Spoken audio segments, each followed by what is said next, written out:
ये जो लालिमा है स्फटिक मणि में जो अभी आई है, यह ऊपरी ऊपरी है। यह वस्तु के स्वभाव में समाई नहीं। वस्तु का स्वभाव लाल नहीं है। किसका? स्फटिक मणि का।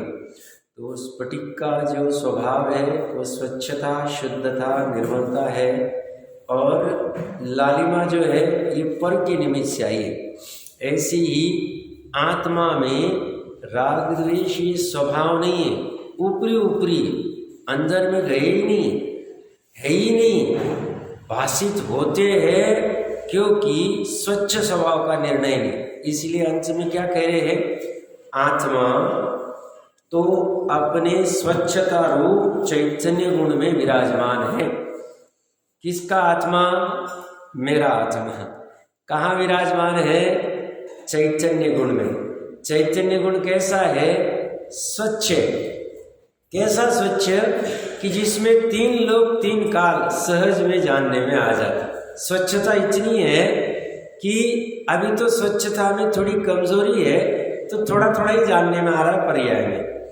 बट वह स्वच्छता पूर्णता से प्रकट हो जाए केवल ज्ञान होने के बाद में, तो स्वच्छता में तीन लोग तीन काल, आलोक, प्रत्येक द्रव्य, उसके अनंत गुण, उसकी भूतकाल, वर्तमान और भविष्य काल की अनंत पर्याय सहज में झलकने लग जाती है। ऐसा स्वभाव है। और परीक्षक, जो परीक्षा करना जानता है, जिसने परीक्षा कर ली है, वह ऐसी स्वच्छता को अनुभवता है, जानता है, और ये मलिनता को ऊपरी ऊपरी ही समझ में आता है उसको। अभी मलिनता भले निकलने में समय आएगा। अब प्रश्नकर्ता एक अच्छा प्रश्न पूछ रहा है, 20 नंबर पेज है मेरे यहाँ पे। वो पूछ रहा है 14वें श्लोक का भावार्थ में, आपने ही तो रागादि भाव को जीवकृत कहा था, अब यह उन्हें कर्मकृत कैसे कहते हो? सब थोड़े समय के पहले ही आप कह के आए कि द्रव्य कर्म से भाव कर्म, भाव कर्म से द्रव्य कर्म, तो अभी तो कह के आए थे, तो अब उन्हें कर्मकृत कैसे कह रहे हो? किसको? रागादि भाव को। उत्तर, रागादि भाव चेतना रूप है, अच उनका कर्ता जीव है अभेद विवक्षा से। परंतु यहाँ श्रद्धान करवाने के निमित्त भूत मूलभूत जीव के शुद्ध स्वभाव की अपेक्षा से रागादि भाव कर्म के निमित्त से होते, इसलिए कर्मकृत कहा। दोनों चीजें बैलेंस कर दी। पहले क्या कहा? रागादि भाव चेतना रूप में, मतलब आत्मा में होते। राग भाव मतलब भाव कर्म की चर्चा चल रही है, और उनका जीव करता ही है क्योंकि आत्मा ही उस रूप परिणमित हुआ है। यहाँ तक ठीक है, पर फिर आपने उसे कर्मकृत क्यों कहा? तो कहते हैं कि हमने प्रयोजन की अपेक्षा से कर्मकृत किया। क्या प्रयोजन है हमारा? जब श्रद्धान करवाना, यथार्थ श्रद्धान करवाना है। कौन सा यथार्थ श्रद्धावन? सुखी होने के लिए, क्योंकि ये जीव अपने आप को राग आदि रूप ही मान रहा था, विकार रूप ही मान रहा था। ये कह रहे विकार तो एक अंश है, और एक अंश निर्विकार वाला है, शुद्ध वाला है। उस शुद्ध का श्रद्धान करना। उस शुद्ध क्या है? मूलभूत जीव का शुद्ध स्वभाव। मूल किसे कहते हैं? जैसे पेड़ का मूल ही सब कुछ होता है। पेड़ का मूल अगर खत्म हो जाए तो पेड़ खत्म हो जाता, वो ज़्यादा टिकता नहीं। ऐसे ही जीव का मूलभूत क्या है? तो ये शुद्ध स्वभाव है। और इसने मूलभूत वस्तु को ही जाना नहीं, मूलभूत वस्तु को ही पहचाना नहीं, मूलभूत वस्तु का ही श्रद्धान नहीं किया। उसका श्रद्धान करवाने के निमित्त, उसका श्रद्धान कब होगा? जब उसे कहेंगे भाई रागादि तुम्हारे स्वभाव नहीं, ये पर के स्वभाव, पर के निमित्त से। लवकुश तुम्हारा नहीं है, राम का है, चिंता मत करो, छोड़ दो उसको। निमित्त का खड़ा कर दिया। कौन उपस्थित था जब गर्भ में लवकुश आए? तो राम उपस्थित थे। तो यहाँ जीव के गर्भ में, जीव के चतुष्कय में रागादि उत्पन्न हुए, तब कौन उपस्थित था? उसके ऊपर लगा दी। जा भैया तेरे पास। क्यों? तुम्हारा वो स्वभाव, वो त्रिकाली स्वभाव नहीं, राग आदि करना। अभाव हो सकता है उसका। क्यों अभाव हो सकता है? अनंतों ने किए, तुम्हारा भी हो सकता है। उन्होंने कैसे किए? उन्होंने ये जान लिया जब जब राग आदि उत्पन्न होते हैं निमित्त रूप में कर्म रहते, जब जब राग आदि का अभाव होता है तब तब स्वभाव का लक्ष्य होता है, स्वभाव का ध्यान होता है, स्वभाव की लीनता होती, स्वभाव की प्रतीति होती। बस ये उसने जाना और उसने वो कर लिया, हो गया उसका। क्या कह रहे हैं? यहां श्रद्धान करवाने के निमित्त, यहां सम्यक श्रद्धान कराने के निमित्त, अभी श्रद्धान है उसको बट मिथ्या, अज्ञानी को। क्या मिथ्या श्रद्धान है? राग आदि मेरा स्वभाव है। अब उसको यथार्थ श्रद्धा कराने के निमित्त मूलभूत जीव के शुद्ध स्वभाव की अपेक्षा से, अपेक्षा खड़ी कर दी, शादवाद लगा दिया। क्या शाद? हमने क्यों राग आदि भाव को परका कहा? मूलभूत जीव के शुद्ध स्वभाव की श्रद्धान करानी है, निर्णय कराना है। उसकी तरफ से देखे, शुद्ध निश्चय ने की तरफ से देखे, परम शुद्ध निश्चय ने की तरफ से देखे, तो अभी वर्तमान में राग आदि है ही नहीं जीव। अर्जुन की तरह मात्र चक्षु को देखे तो उसके लिए टहनी आदि कुछ भी नहीं। वो पक्षी के पंख नहीं है, आकाश नहीं है, फूल नहीं है, फल नहीं, कुछ भी नहीं। अरे है ना, है, बट हमारा प्रयोजन नहीं सदेगा। हमारे गुरु का जो प्रयोजन है दिमाग में, वही प्रयोजन हमारा साध्य होना चाहिए। ऐसी हमारे सर्वज्ञ देव का, हमारे आचार्य भगवंतों का जो प्रयोजन है, क्या प्रयोजन है? सुखी होना। तो सुखी हम किससे हो पाएंगे? इस शुद्ध स्वभाव के, मूलभूत जीव का जो शुद्ध स्वभाव है उससे हम सुखी होने वाले हैं। उसकी श्रद्धान हमें करानी है। तो हमने कह दिया भैया ये तुम्हारा है नहीं, पर का। राग आदि से हम दुखी हो रहे, राग आदि से अनंत काल तक भ्रमण कर रहे, और इन राग आदि इसीलिए हमने इसको पर का कह दिया, निकाल दिया हमारे घर से। वो व्यसनी लड़के को हमने हमारा नहीं, हमसे बेदखल कर दिया। क्यों कर दिया? से दुखी हो रहे, हमें सुखी होना, कुछ भी कीमत। तो मूलभूत जीव के शुद्ध स्वभाव की अपेक्षा से राग आदि भाव कर्म के निमित्त से होते हैं, इसीलिए कर्मकृत का है। जैसे किसी मनुष्य को भूत व्यंतर लगा हो तो वह मनुष्य उस भूत के निमित्त नाना प्रकार की विपरीत चेष्टाएं करता है। उन चेष्टाओं का कर्ता तो वो मनुष्य ही है, परंतु वह चेष्टाएं मनुष्य का निज भाव नहीं है, इसलिए उन्हें भूतकृत का। बहुत अच्छा उदाहरण, व्यंतर वगैरह लगते हैं, हम सुनने में आते हैं, ऐसे चलते आज भी कि इसमें है कि अभी जिसका जैसा उदय की विचित्रता होगी। तो व्यंतर लगा, जीव का स्वभाव नॉर्मल है, नॉर्मल जैसे बाकी के लोग रहते वैसे रहना, बट किसी किसी के भूत लग जाता है, व्यंतर लग जाता है। जो भी कुतूहलवश कहो, पूर्व के पाप कर्म के उदय कहो, जो भी कुछ कहो, अब वो लगता है तो वो विकृतता करता है, कुछ भी विकृतता करता है। तो वो विकृतता का कर्ता तो अशुद्ध निश्चय नहीं से जीवी, पर जब जब ये विकृतता आई निमित्त रूप में व्यंतर आदि खड़े थे, इसलिए हमने व्यंतर के कहिए भैया तू इसको अपना स्वभाव मत मान बैठ। ये विडंबना को जो तू प्राप्त हो रहा है, ये विपरीत चेष्टाएं जो तू कर रहा है, ये चेष्टाएं तेरा सामान्य स्वभाव नहीं। ऐसे ही सिद्धांत में घटित कराएंगे आत्मा का स्वभाव ये विपरीत चेष्टाएं करना नहीं। कौन सी विपरीत चेष्टा कर रहे हैं साहब? अनादिकाल से कभी क्रोध की विपरीत चेष्टा करते, कभी मान की करते, कभी छल की करते हैं, कभी लोभ की करते, कभी हास्य, कभी अरति, कभी रति, कभी शोक, कभी जुगुप्सा, कभी भय, कभी वेद की चेष्टा करते, कभी हिंसा की, कभी पांच इंद्रिय विषय की, कुछ ना कुछ चेष्टा चल रही। चेष्टा अभी बंद नहीं होगी, बट ये कह रहे ये चेष्टा है जब जब होती है तब कर्म निमित्त होता है, तो हमने कर्मकृत कह दिया। जब जब ये चेष्टा नहीं होती है तब निमित्त रूप में उस टाइप के कर्म नहीं होते हैं। इसीलिए ये परकृत भाव है, पर के निमित्त से हुए, पर की निमित्त की उपस्थिति में हुए हैं और उससे रहित एक शुद्ध स्वभाव जो ये चेष्टाएं कर नहीं रहा। सब उस शुद्ध स्वभाव की पहचान क्यों करनी? जो ये चेष्टाएं नहीं करता है, ऐसे शुद्ध स्वभाव की पहचान कर लेंगे तो सुखी हो जाएंगे। सुखी होने के लिए उपाय दे रहे।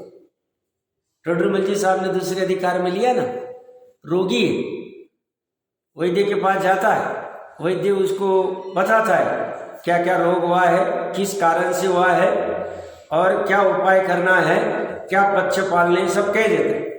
वो वैद्य के अनुसार काम करेगा तो हो जाए। ऐसे ही हमारे आचार्य भगवान, ये हमें हमारे वैद्य और हम सब रोगी। रोगी मतलब अनादिकाल से अज्ञान चल रहा है, हम रागादि के स्वभाव को ही मान बैठे, विपरीत चेष्टाएं कर रहे। तो उन विपरीत चेष्टाओं को रागादि करना, ये विपरीत चेष्टा। क्यों विपरीत चेष्टा है? जब हमारी सिद्ध अवस्था प्रकट होगी, अनंत अवस्था प्रकट होगी, तब हमें रागादि चेष्टाएं विपरीत ही लगेगी। विपरीत है तो ही। अब कोई कहेगा होनारी साहब ऐसी थी, ठीक है, होनार की अपेक्षा से ऐसा कह दो कि राग आदि होने वाले थे। सब निमित्त की अपेक्षा से कर्मों को तो आप खड़े कर ही रहे, कर्म के निमित्त से हम राग आदि की विपरीत चेष्टाएं कर रहे। हमें भी व्यंतर लगा हुआ है, क्रोध आदि की चेष्टा कर रहे, तो व्यंतर कौन है? यहाँ कर्मकृत व्यंतर तो लगा हुआ है, तो हो रही है चेष्टाएं। सब काल लब्धि ऐसी थी, होना ही ऐसा था। और साहब हमने भी ऐसा पुरुषार्थ किया। पुरुषार्थ क्यों ऐसा किया? क्योंकि हम संयुक्त हो गए, कर्म के साथ में संयुक्त हो गए। ये हमारा विपरीत पुरुषार्थ। इसे विपरीत क्यों कह रहे? पुरुष है तो पुरुषार्थ ही। पुरुषार्थ पर द्रव्य से संयुक्त होना ये भी पुरुषार्थ है, स्वद्रव्य से संयुक्त होना ये भी पुरुषार्थ। ज्ञानी कहते दोनों पुरुषार्थ है, बट इसे हम यथार्थ पुरुषार्थ नहीं कहते हैं, क्योंकि इस पर द्रव्य से जुड़ने से कर्म बंधन होते, आकुलता होती है, दुख होता है और तुम्हें दुखी होना अच्छा नहीं लगता, तुम्हें सुखी होना है। इसलिए इसको पुरुषार्थ न करके विपरीत उद्यम, विपरीत चेष्टा कह देते, विकार कह देते, विभाव कह देते। और इसे छोड़ने के लिए कहते हैं कि ये कर्मकृत है और ये ऐसा का ऐसा शुद्ध स्वभाव मूलभूत जो है चैतन्य भाव रूप में विराजमान हो रहा, उसे कोई प्रॉब्लम नहीं, कोई प्रॉब्लम नहीं, वर्तमान में भी प्रॉब्लम नहीं। निगोद वाले जीव को भी, निगोद वाला जीव का जो अपना चेतन स्वभाव है वह ज्ञान आदि चेतन गुण में विराजमान, आराम से विराजमान, कुछ नहीं हो रहा है। ये श्रद्धा हो जाती किसको? सम्यक दृष्टि को। इसीलिए वो निशंकित, निकांक्षित, निर्विचिकित्सा आदि सभी गुण प्रकट हो जाते। निशंकित कैसे हुआ? उसे जब ये पता चल गया इतना ही मैं, यही मैं, इसके अलावा अन्य कुछ भी नहीं, सहजता आ जाती, सहजता आ जाती उसको। उसे अभी मतलब 3 लोग 3 काल पूरा उल्टा हो जावे, वो अपने चैतन्य स्वभाव की श्रद्धा से विमुख नहीं हो। शायद सम्यक दृष्टि की अपेक्षा से, बाकी शायद श्रमिक आदि तो पढ़ सकते हैं, बट उसमें कोई बाधा नहीं है। वो तो अर्धपुद्गल में तो बाहर निकलने वाला, बाहर निकलेगा ही। आप कैसे कह सकते हो? आगम के वचन। एक बार ये मूलभूत जो शुद्ध स्वभाव है उसकी श्रद्धा हो जाए अंतर्मुहूर्त के लिए, वह जीव का संसार का अभाव हो गया, नक्की बात, 100%। तो ये जो ये विपरीत चेष्टाएं चल रही, तो सब अभी विपरीत चेष्टाएं बंद होगी ही नहीं। 10वें गुण स्थान तक विपरीत चेष्टा चलेगी, बुद्धिपूर्वक 6वें गुण स्थान तक चलती। मैंने थोड़ा टाइम पहले कहा ना, मुनिराज आर को भी निकलते हैं तो उनको अपराध लगता है अंदर, श्रद्धा में, ज्ञान में। सब आर को निकल रहे, एक ही बार तो कर रहे, खड़े खड़े तो कर रहे, 34 अंतरा टाल के 40 दोष इतने विशेष है भैया। वो व्यवहार चारित्र है, वो भी विपरीत चेष्टा है। क्यों? सिद्ध समान आत्मा का स्वभाव है, तो वो आहार करता ही नहीं, बट अभी निचली भूमिका है, छठवें गुणस्थान में संज्वलन का तीव्र उदय आता है, भावी होते चलो निकलते हैं। बट उसी समय श्रद्धा आवाज देती है, ज्ञान आवाज देता है। आवाज देता है मतलब बोलता कुछ नहीं, क्योंकि बोलना तो खुद का काम हो जाता है। विपरीत चेष्टा है, जो 28 मूलगुण पालना विपरीत चेष्टा है, तो आप कल्पना करो हिंसा चोरी जीव कितनी विपरीत चेष्टा है। क्रोध मान माया लोभ के भाव, छल आदि के भाव, कितनी विपरीत चेष्टा है। और स्वच्छ स्वभाव में ये कुछ भी नहीं हो रहा, ऊपर ऊपर ही हो रहा है। ऐसा ही टोडरमल जी कुछ गलत नहीं कह रहे, जैसी पूरी ऊपर से आमनाएं आ रही है, वस्तु स्वरूप जैसा वैसा ही कह रहे।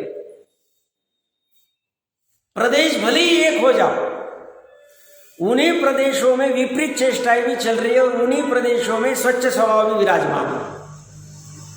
दोनों एक साथ हो रहे, दोनों एक साथ। सब ऐसा कैसे हो सकता है? स्वरूप ऐसा वस्तु, सब वस्तु का स्वरूप ऐसा क्यों हुआ? पूछो मत, स्वभाव में पूछो मत। सब एक अंश शुद्ध है, एक अंश अशुद्ध है, ऐसा क्यों? या तो पूरा शुद्ध होना चाहिए था, पूरा अशुद्ध होना चाहिए था।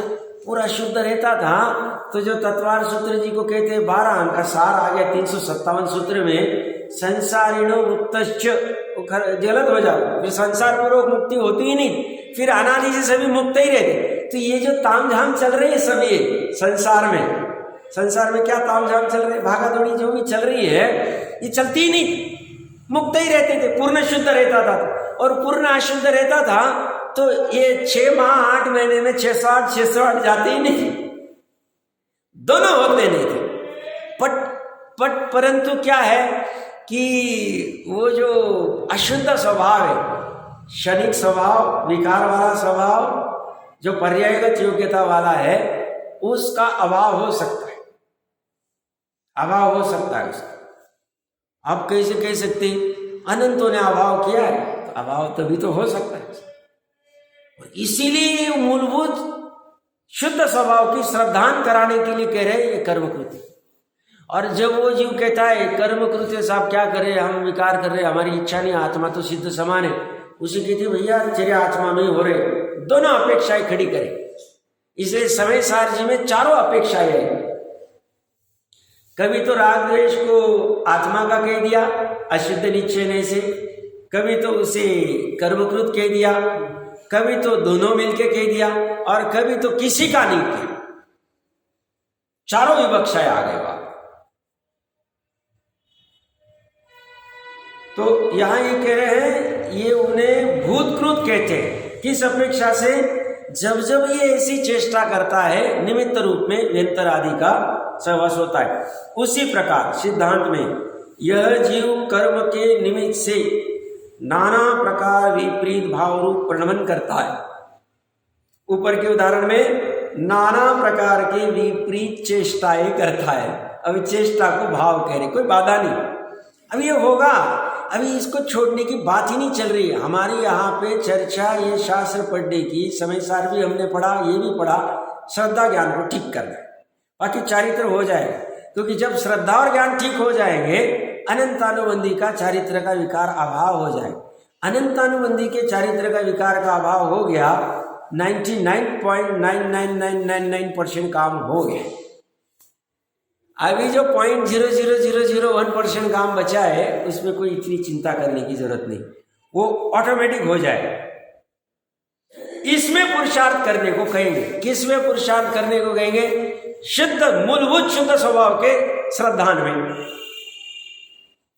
वो एक बार मति श्रुत ज्ञान की पर्याय में स्वानुभव प्रत्यक्ष हो जाना चाहिए। कितना सरल काम है। धर्म के नाम पे क्या कह रहे हैं? निश्चय धर्म में क्या कह रहे हैं? मूलभूत शुद्ध स्वभाव जो स्वच्छता से चेतना गुण में विराजमान है, उसे बस ज्ञान की मति श्रुत ज्ञान के पर्याय में एक बार स्वानुभव प्रत्यक्ष करो, बस ये हो गए। निश्चय सम्यक, निश्चय धर्म हो गए, निश्चय सम्यक दर्शन हो गए, निश्चय ज्ञान हो गया, निश्चय सम्यक ज्ञान, निश्चय सम्यक चारित्र, यही बस इतना सा काम करने को कहे। हमें कठिन क्यों लग रहा है? हमें वहां आसक्ति ज्यादा है, पर अब लगता है इसके चक्कर में छूट जाए, ज्ञानी जीव कहती है छूटा हुआ ही। शरीर से बाहर वाले तो साक्षात भिन्न ही है और उनका संयोग हुआ है, जहां संयोग होता है वहां वियोग है ही, बट ये निर्णय कर नहीं पाता है, तत्व निर्णय नहीं कर पाता है और उसीलिए डरता है कि छूट जाएगा छूट जाएगा छूट जाएगा। अब उसे वहां पे सुख की कणिका लगती है, क्यों लगती है, भ्रम से प्रतिभाषित क्यों होती है, वो जाता है। याद है कि सिद्धांत में क्या कहते हैं, उस प्रकार यह जीव कर्म के निमित्त से, ये कर्म मतलब यहाँ भूत व्यंतर निमित्त रूप है, नाना प्रकार विपरीत भाव रूप प्रणमन करता है। उन भावों का कर्ता तो जीव ही है अवैध विवक्षा से, परंतु वह जीव के निज भाव नहीं है, त्रिकाली भाव नहीं है, ध्रुव भाव नहीं है।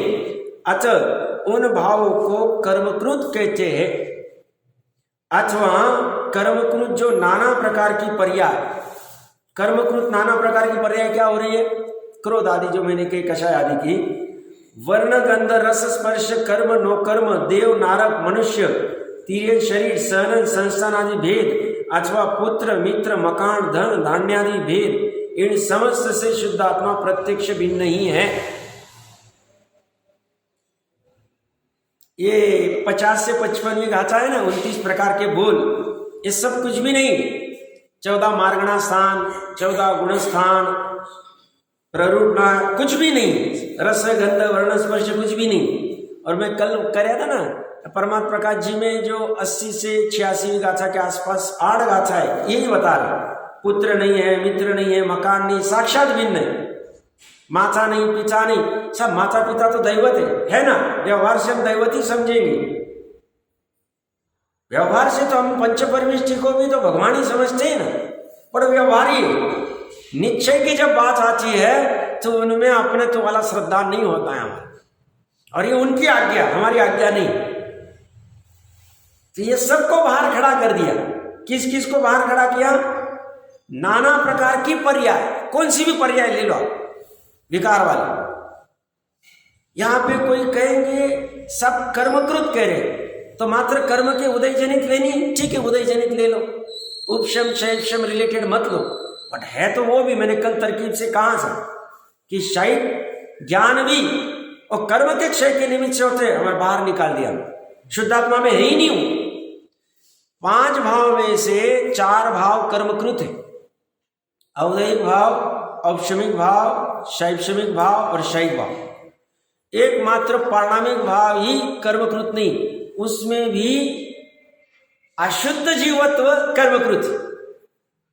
जो 10 प्रकार के व्यवहार प्राण है, 320वीं गाथा समय सारजी विशेष चर्चा, वो तो कर्मकृत है, बट जो शुद्ध जीवत्व है, चैतन्यत्व है, जो चेतना गुण में विराजमान बना है, उसमें कर्म का कोई जोर चलता नहीं, वही शुद्ध आत्मा।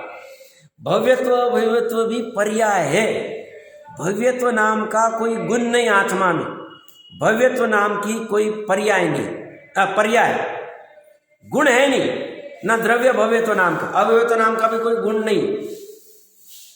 तो पर्याय कैसी होती, बिना गुण के हो सकते, आराम से हो सकते, वहां से देख लेना चाहिए चर्चा। गुण होना ही चाहिए, जरूरी नहीं पर्याय के लिए, हाँ गुणों के जैसे कार्य को पर्याय कहते हैं, स्थूल परिभाषा है, कठिन है। देखिए क्या कह रहे, नाना प्रकार की पर्याय, वर्ण गंध रस स्पर्श कर्म द्रव्य कर्म नो कर्म, शरीर आदि बाहर के चेतन अचेतन वस्तु, देव नारक मनुष्य तीर्यन शरीर, सहनन संस्थान आदि भेद, अथवा पुत्र मित्र मकान धन धान्यादि भेद, इन समस्त से शुद्धात्मा प्रत्यक्ष भी नहीं है। सब प्रत्यक्ष कैसे कह सकते है ही वो, सब कैसे कह सकते, सानुभव प्रत्यक्ष, अनुभव करो प्रत्यक्ष भिन्न भाषित होगा। अनुभव कैसे करें, 3 लोग 3 काल का निरावलंबी हो जाओ, समस्त परद्रव्य को गौण कर दो, अंतर मुहूर्त के लिए ख्याल में आ जाए,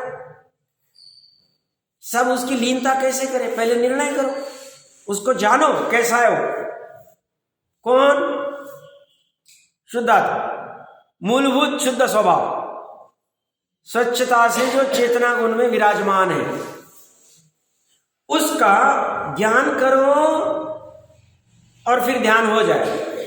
ज्ञान हो गया यथार्थ, ध्यान हो जाए। चौथी शिकाचा क्या कहती है? ज्ञानी प्रत्याख्यान है। वो किस अपेक्षा से? पर की वस्तु छोड़ने की अपेक्षा से।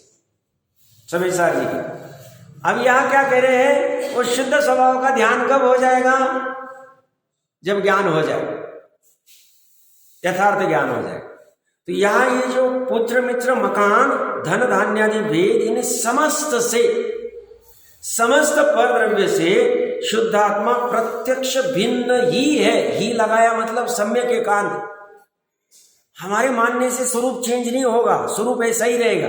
बस हमें सुखी होना मतलब पर्याय, भेद विवक्षा से पर्याय को सुखी होना है।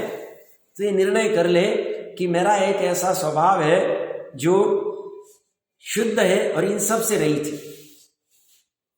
रहित था, रहित है, रहित रहेगा।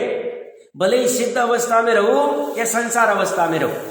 संसार अवस्था हो सकती है भी अनंत काल भी रहे, डरने की बात नहीं। जो रहेगी वो रहेगी। अभी क्रमबद्ध में जैसा लिखा है वैसा होगा। हमें तो कोई उसकी अटक ही नहीं, हमें सिद्धालय में पहुंचना है। हम बस अपने स्वरूप में को प्राप्त हो जाए, फिर सिद्धालय में जाए या सातवीं नरक के वहां जाए या जहां बादर निगोद नीचे निगोद किए है, कहीं भी हमें कोई फर्क नहीं पड़ता। क्यों? जब हमारा स्वभाव प्राप्त हो जाएगा तो हमें किससे क्या डर?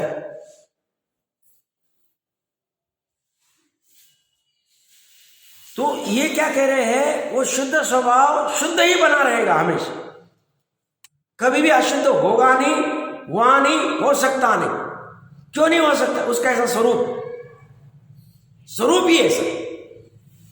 कल भी कह रहा था मैं, अभवी का भी शुद्ध आत्मा शुद्ध ही है, त्रिकाली आत्मा। अब वो अनुभव नहीं कर पाता है, ये उसकी कचास, ये उसकी पर्यायगत योग्यता नहीं है। वैसा पुरुषार्थ नहीं कर पाएगा, वैसी उसकी होनार नहीं पर्याय में, वैसा उसको निमित्त नहीं मिलेगा, वैसा उसका काल लब्धि नहीं आएगी। चारों समवाय में घटित कर ले। स्वभाव तो स्वाभाविक, और भवी कर लेता। भवी क्यों कर लेता है? भवी पीछे लग जाता है। ये वस्तु देखनी जैसी, ये वस्तु अपनी वस्तु, अपनी स्वशुद्धात्मा। तो ये कह रहे हैं, ये समस्त शुद्धात्मा प्रत्यक्ष भिन्न है इन समस्त से।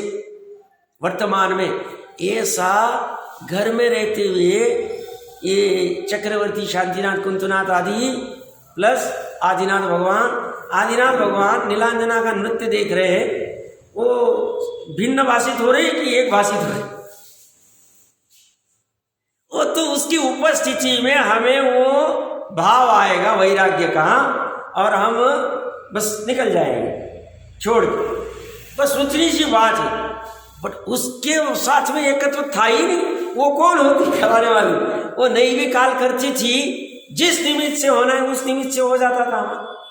वैराग्य के लिए ऐसा कोई आवश्यकता नहीं कि ये वो निमित्त जो नक्की है वो नक्की, वो होने वाला।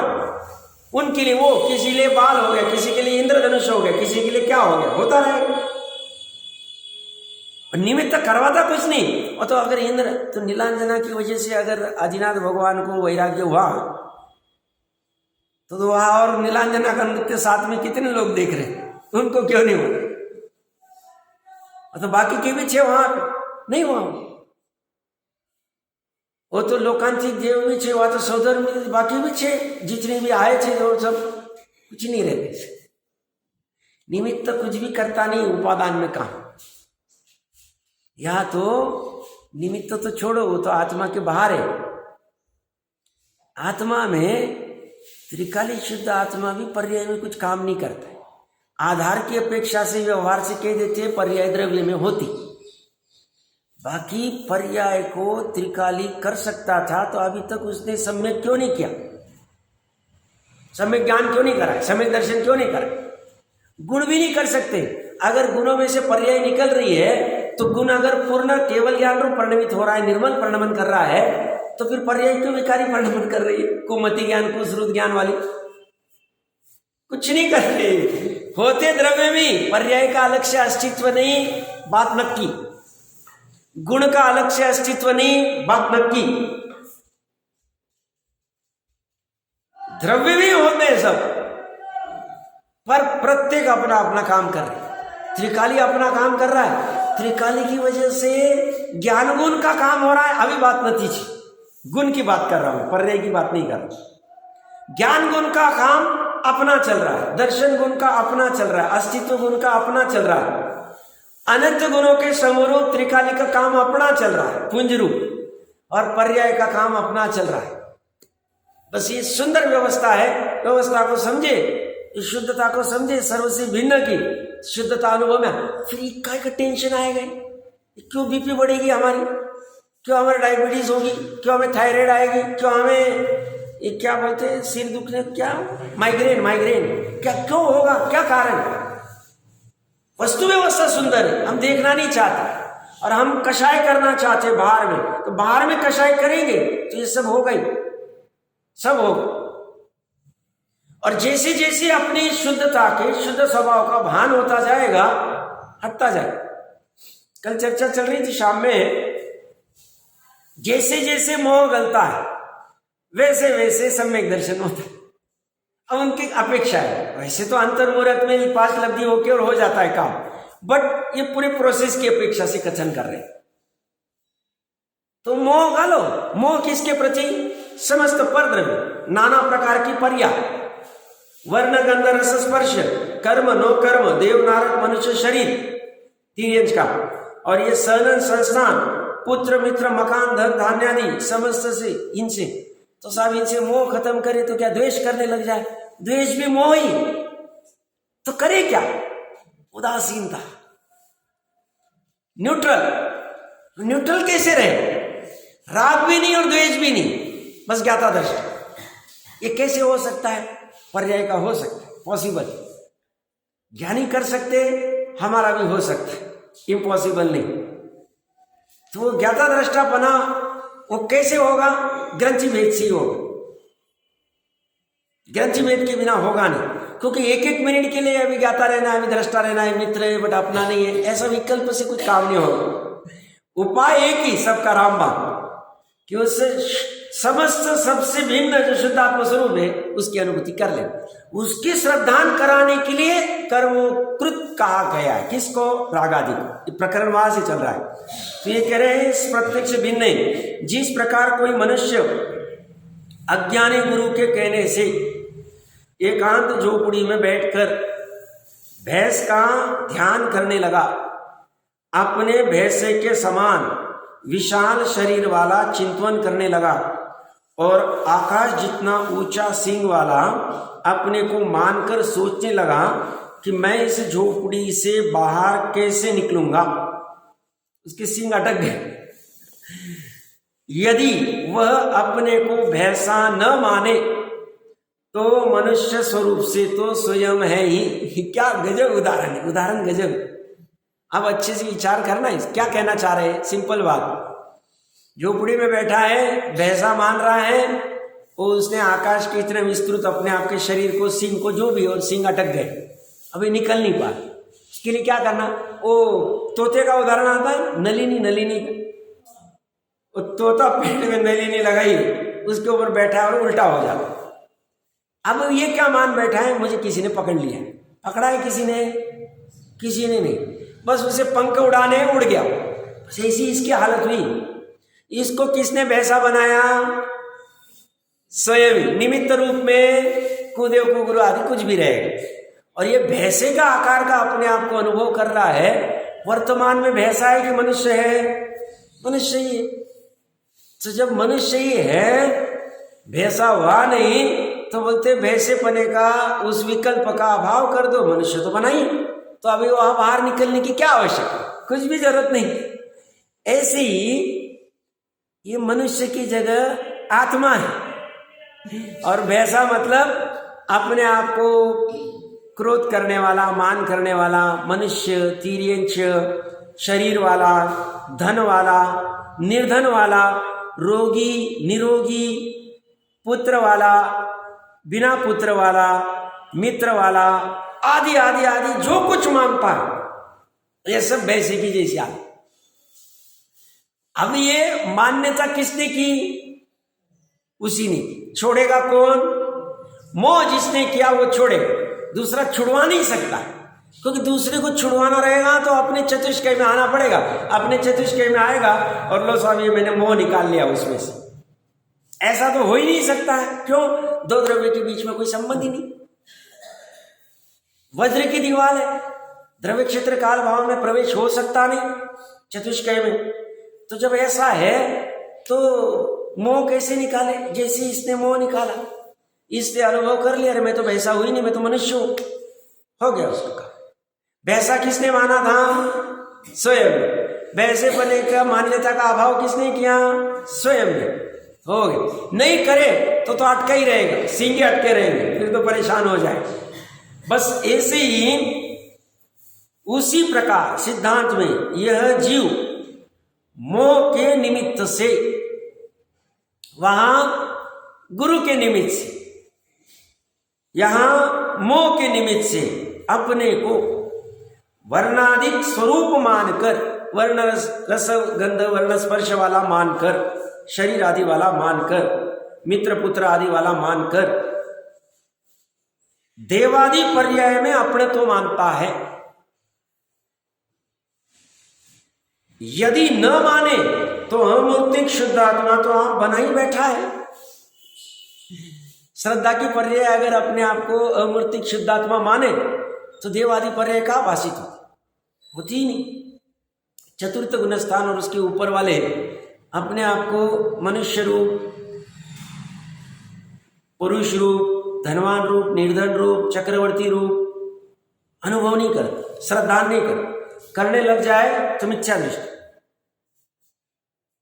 करते ही नहीं है ऐसा ही स्वरूप। मुनिराज भी अपने आप को मुनि रूप अनुभव नहीं करते, श्रद्धा नहीं करते। करने लग जाए तो भावलिंगी नहीं। क्यों? भावलिंगी या सम्यक दृष्टि एकमात्र अपने शुद्धात्म स्वरूप में ही रूप ही अनुभव करता है। जब जब सम्यक दर्शन बना है तब तब ऐसा ही करे। सम्यक दर्शन से छूट जाए, मिथ्यात्व में आ जाए तो उसकी बात नहीं है, वो तो अभी जैसा होगा वो मिथ्यात्व अवस्था में तो विपरीत मान्यता ही होती। सम्यक दर्शन अवस्था में एक सेकंड के लिए भी सब चलमल आकार दोष में तो केवली को पूछना पड़े क्या होता है, बट उसमें भी सम्यक दर्शन तो बना रहता है। अब कैसे बना रहता है समझने की बात, तो केवल ज्ञान करना पड़ेगा उसके लिए। बाकी सामान्य तीनों सम्यक दर्शन, दो तो एकदम निर्मल है, चलो एक अंतर्मुहूर्त, बट उस अवस्था में वह अपने आप को शुद्धात्मा के अलावा कुछ मान तो सिर्फ ये शुद्धोपयोग में होगा नहीं। भरत जी कोई 24 घंटे सामयिक नहीं करते थे। सामयिक तो दिन में एक आध बार करते होंगे, वो भी टाइम मिलता है नहीं, क्योंकि उनकी कोई प्रतिज्ञा तो थी नहीं। चतुर्थ गुणस्थान वाले थे, जिसकी 3 संधि काल सामयिक की प्रतिज्ञा, तीसरी प्रतिमा वाला वो तो करे, जिसकी नहीं है वो तो कर भी सकता है, नहीं भी कर सकता। करे तो अच्छी बात, अब नहीं कर रहे, शुद्धोपयोग नहीं हो रहा है। अब राजसभा में बैठे, वन क्रीड़ा को चले गए, युद्ध के लिए चले गए या अन्य कहीं चले गए, भोजन के लिए चले गए, उस समय में वो अपने को क्या मानते? मानने की बात कर रहा हूं, आत्मा ही मानते, भोजन करने वाला मानते नहीं। सब भोजन तो कर रहे हैं, करने में क्या बाधा है? जो भोजन करते हुए बाहर की क्रिया दिख रही है, शरीर की क्रिया निश्चय से शरीर की क्रिया, व्यवहार से कहने में आएगा जीव की क्रिया। व्यवहार से क्यों कह रहे? जीव के भी भोजन करने का अप्रत्याख्यानावरण का राग था। भोजन करने का जो राग उत्पन्न हुआ है, राग भाव, वो भरत जी के आत्मा में हुआ है कि आत्मा के बाहर हुआ? आत्मा में हुआ। उसका निमित्त करके कहेंगे इसके कर्ता भरत जी के आत्मा है, कहने में आएगा। बाकी वो बाहर की क्रिया का कर्ता निश्चय से नहीं होने लग जाए तो शरीर को चलाने वाला आत्मा बन जाए, तो एक द्रव्य दूसरे द्रव्य का कर्ता हो गया तो पूरी वस्तु व्यवस्था डामाडोल हो जाए, हो नहीं सकती। तो भोजन क्यों कर रहे साहब? निचली भूमिका में आहार संज्ञा उत्पन्न होती है, निमित्त रूप में आहार करने का भाव बनता, तब उसमें अनंतानुबंधी, उसमें वो एकत्व करते ही नहीं, भोक्तृत्व भाव होते ही नहीं, ममत्व भाव होते ही नहीं। भेद ज्ञान इतना गजब हुआ है, वो जानते देखते कैसे होता है, बस यही तो समझनी होगी। ये तो जब स्वानुभव में प्रकट होगा तब ख्याल में आएगा। उसके पहले युक्ति के आलंबन में मोटा मोटा समझ में आता है। क्या कह रहा हूं? आगम का सेवन, परापर गुरु का उपदेश, युक्ति का आलंबन और स्वानुभव प्रति। स्वानुभव में पता चलेगा कि भरत जी भोजन करते वक्त भी कैसे नहीं करते, भोगते हुए भी नहीं भोगता, वो कैसे होता है, सेवते हुए भी नहीं सेवता है, उनके भोग निर्जरा के कैसे कारण होते, वो तो स्वानुभव प्रत्यक्ष होगा तभी होगा। पर उसके पहले युक्ति के आलंबन में मोटा मोटा समझ में आता है, बट वो सम्यक नहीं है। सम्यक कब होगा? जब स्वानुभव प्रत्यक्ष हो जाए। तो सारांश क्या? कुछ भी करके अमृतचंद्र देव की भाषा में स्वानुभव प्रत्यक्ष करना है। किसको करना है स्वानुभव प्रत्यक्ष? अपने शुद्धात्मा को स्वानुभव प्रत्यक्ष करने को कह रहे और कुछ भी नहीं कह रहे। कोई पर द्रव्य को नहीं कह रहे, किसी की हमाली करने को नहीं कह रहे, किसी की हाजी हुजू नहीं करने कह रहे, याचना नहीं करने कह रहे, आराम से हो सकता। और उपाय उपय अधिकार में तो अमृतचंद्र देव ने, ये अमृतचंद्र देव जो यहाँ के ग्रंथकार है, उन्होंने कह दिया भैया एक ही आत्मा में उपाय होता है और उपाय भी एक ही आत्मा, मतलब एक ही वस्तु, दो वस्तु की आवश्यकता है ही नहीं हमें। उपस्थित कोई खड़ा रहे, हमें क्या बाधा है, खड़े रहे। अब ये जो धर्माष्टिका है, इनका अवगानत्व आदि का परिणमन होता है, उसके लिए निमित्त कौन है? सबके ऊपर कालानु को लगा देते। पर्याय का परिवर्तन जो होता है तो कालानु सभी द्रव्य में निमित्त रूप कहे जाते, तो सब तीन लोग के बाहर में उपचार से कहे। तो ये सब निमित्त की कोई बात नहीं है, निमित्त नाम की तो कोई वस्तु ही नहीं है। सोवी गाथा समय सार जी अमृतचंद्र आचार्य ने टीका देख लेनी चाहिए। और ज्यादा कुछ लगता है निमित्त तो एक समय का है। निमित्त कितना है? एक समय का, इससे ज्यादा निमित्त है नहीं। निमित्त द्रव्य में नहीं, निमित्त गुण में नहीं, निमित्त मात्र पर्याय में होता है। अभी सिद्धों के परिणमन में कौन निमित्त है? सब काल का उनका परिणमन हो रहा है, तो काल द्रव्य है ना, उपचार का है, वो काल द्रव्य परिणमन करा रहा है उनका।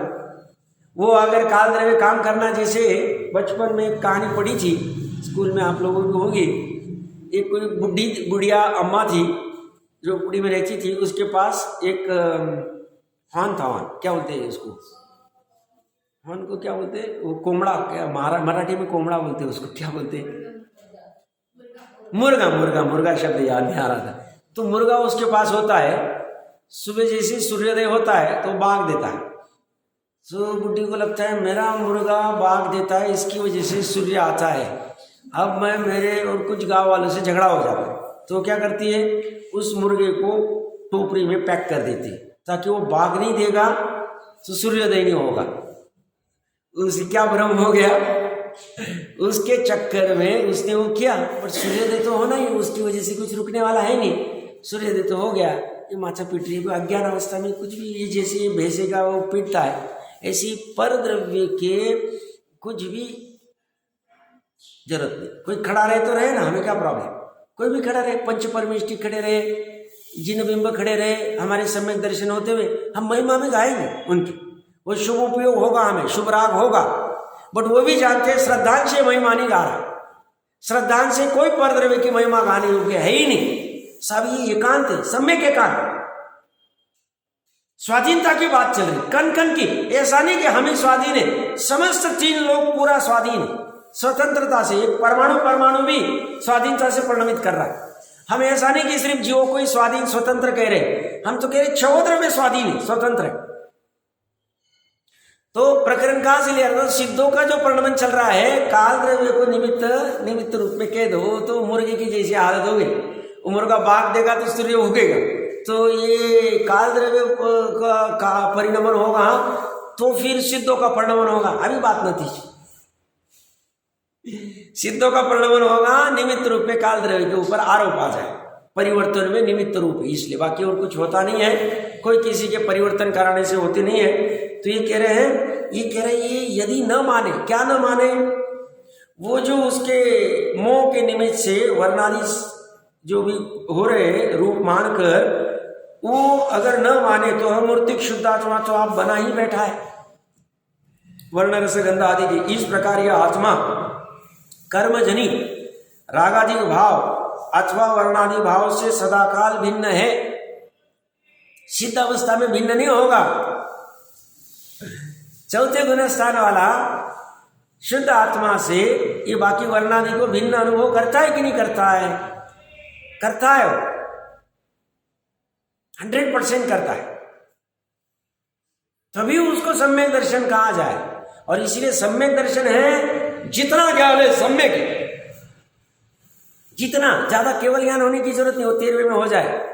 चतुर्थ गुण स्थान में, 6वें 7वें गुण स्थान में तुष्मास भिन्न का भी ज्ञान नहीं हो रहा है, हमें कोई फर्क नहीं पड़ता, बट हम जितना जान रहे उतना सम्यक जान रहे। जैसे गुरु ने कहा तुष्मास भिन्न, और इसका तुम याद कर लो जो भी कुछ कहा होगा सूत्र, वो सूत्र ये पर द्रव्य पुद्गल के, ये सा वो शब्द वो वाक्य पुद्गल के, इतना ज्ञान तो शुभूति मुनिराज को था। स्वद्रव्य में मात्र शुद्धात्मा था उनका, और कुछ भी नहीं था, वो मुनिपना भी नहीं था, वो पीछे कमंडल में था। उनको ऐसा नहीं कि उन माताओं बहनों में बहुत महिमा आई, देखो इन माताएं बहनें नहीं बोलती थी वो तंदूर का जो चावल आदि का या किसी का जो भी कुछ दाल और छिलके का, तो मेरे को कहाँ से केवल ज्ञान होगा, ऐसा भी कोई भाव नहीं। उनको ये बलाबती पता है कि मेरी परिणति जब शपथ श्रेणी चढ़ने के लिए आत्मा में लीन होगी, तब वो माता बहने निमित्त रूप रहे या केवली श्रुत केवली का पादमूल रहे या कुछ भी रहे, उससे काम होगा नहीं। ये शुभूति मुनिराज को नक्की था। प्रथमानियोग स्थूल कथन करता है कि साहब उन्होंने ऐसा कुछ माताओं बहनों ने कहा, इन्होंने सुना और फिर शपथ श्रेणी चढ़ गई और केवल ज्ञान कर लिया। केवल ज्ञान उन माताओं बहनों से चढ़ सकते तो आजू बाजू में 2-5 लोग और थे, उनको भी केवल ज्ञान हो जाना चाहिए। निमित्त से केवल ज्ञान होता नहीं। तो साहब काय को कह रहे हैं आप कि जब जब शैक सम्यक दर्शन होगा केवली श्रुत केवली के पादमूल में। अभी कृष्ण जब तीसरी नरक से आएगा तो उसको शैक सम्यक दर्शन केवली श्रुत केवली के पादमूल में होगा। तीर्थंकर का जीव डायरेक्ट वहां से निकल के डायरेक्ट तीर्थंकर का जीव होने वाला, और तो जाती ही नहीं किसी के सामने तीर्थंकर के भाव में 5 कल्याणक वाले, तो कोई सवाल ही नहीं उसका कि कोई आवश्यकता नहीं। तो जब वो कर सकते, बाकी का भी प्रचुरता की अपेक्षा से स्थूल कथन किए जाते हैं, बाकी होता ऐसा कुछ भी नहीं है। तो कह रहे इस प्रकार यह आत्मा कर्मजनित रागादि भाव अथवा वर्णादि भाव से सदा काल हमेशा भिन्न है। हमें इतना उत्सव मनाना चाहिए। जैसे हम भगवान की वेदी प्रतिष्ठा करते तो बहुत खुशी होती, होनी चाहिए, क्योंकि आज उन्होंने वो माल गंधर्व को दिया। निमित्त व्यवहार का कथन कर रहा हूं, अभी नीचे का नहीं कर रहा हूं, समझना। और गंधर्वों ने वो माल आगे से आगे पासवान किया, और हम ये माल नहीं मिलता था तो हम लावारिस रहते थे, जिसका कोई माँ बाप ही नहीं। जैसे कोरोना काल में बहुत से छोटे छोटे बच्चों के माता पिता दोनों काल कर गए, क्या हाल होते होंगे वो जाने, उनके कर्म के उदय कैसे और क्या है। हम ऐसी लावारिस रहते थे अगर जिनवारी माँ नहीं रहती थी हमारी। तो जैसे वेदी प्रतिष्ठा आदि करते हैं, जिन्हें मंदिर बनवाते हैं, उस समय में जैसा उत्साह आता है उससे अनंत गुना उत्साह अभी आना चाहिए कि देखो मैं रागादि भाव से और वर्णादि से सदाकाल भिन्न नहीं हूं, भिन्न नहीं था, भिन्न नहीं रहूंगा। खुशी मनाने की जाए, उत्सव मनाना चाहिए, हमें मुदित होना चाहिए। ये मुदित बस मजा आता है, अरे हमारा कुछ नहीं हुआ, जो हरा पर्याय को जाने दो ना, क्या फर्क पड़ता है, मनुष्य पर्याय के तो चलती ही रहेगी ये गड़बड़। तो ऐसा मुदित होने जैसा है। तदुक्तम वर्णाद्याम वा राग मोहोदयो वा भिन्ना भावाम सर्व एवास्य पुंसम। तो भी अज्ञानी जीवों को सदाकाल भिन्न होते हुए भी अज्ञानी जीवों को आत्मा कर्मजनित भाव से संयुक्त प्रतिभाषित होता है। खलु सह प्रतिभास भवीजम, निश्चय प्रतिभासी संसार का बीजभूत है। अनंत संसार का बीज क्या? तो ये प्रतिभास होना। जैसे उसको मनुष्य होते हुए भी भैसे समय समान हो ऐसा प्रतिभास हो रहा है, ऐसी अज्ञानी जीव को शुद्ध आत्मा होते हुए भी मैं रस वाला, गंध वाला, वर्ण वाला, शरीर वाला, पुत्र वाला, मित्र वाला, धन वाला, निर्धन वाला, घर वाला, बिना घर वाला, गाड़ी वाला, घोड़ी वाला, ऐसा अनुभव होता है उसको। सब कुछ भी लगा लो, परद्रव्य के साथ में जुड़े गए तो सब परद्रव्य को छोड़ के कहां चले जाए? अंटार्कटिका चले जाए? अंटार्कटिका जाने की जरूरत नहीं। तो क्या करें, पर द्रव्य को पर द्रव्य रूप जान ले, जाए वही रहे, कोई बाधा नहीं उसको।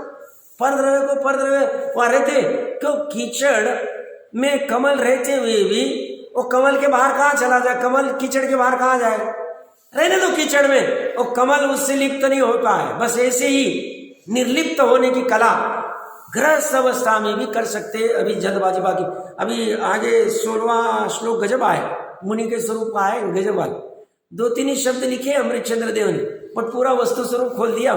पूरी समझेंगे तब चर्चा करेंगे। तो यहाँ कह रहे संसार का बीजभूत भावार्थ, जैसे समस्त वृक्षों का मूलभूत बीज है, वैसे अनंत संसार का मूल कारण कर्मजनित भाव को अपना मानना है। कर्मजनित भाव को हम अपना नहीं माने, कर्मजनित भाव है, कर्म का उदय है, तभी तो हमें ये मित्र मिला है, ये पुत्र मिला है, ये मिला है। कर्म नहीं रहते, जैसे कोई कोई जीवों को पुत्र बच्चे ही नहीं होते, होने के भाव है, प्रयास भी करते नहीं होते, कारण क्या, कर्मजनित है। पुत्र आदि का संयोग होना न होना, उत्पत्ति होना न होना, तो कह रहे उन भावों से, वो सब कर्मजनित भाव है, उनसे तुम संयुक्त मत हो। इस प्रकार अशुद्धता का कारण बताया, ये अशुद्धता का कारण है। अब पुरुषार्थ की सिद्धि का उपाय क्या है, अब भाई सब गलती तो बता दी आप 15वें श्लोक में, 14वें में, अब 15वें में बताएंगे अब उपाय क्या करना, इससे बाहर निकलने का वो उपाय बताएंगे, और उसके बाद में और चर्चा करते हैं।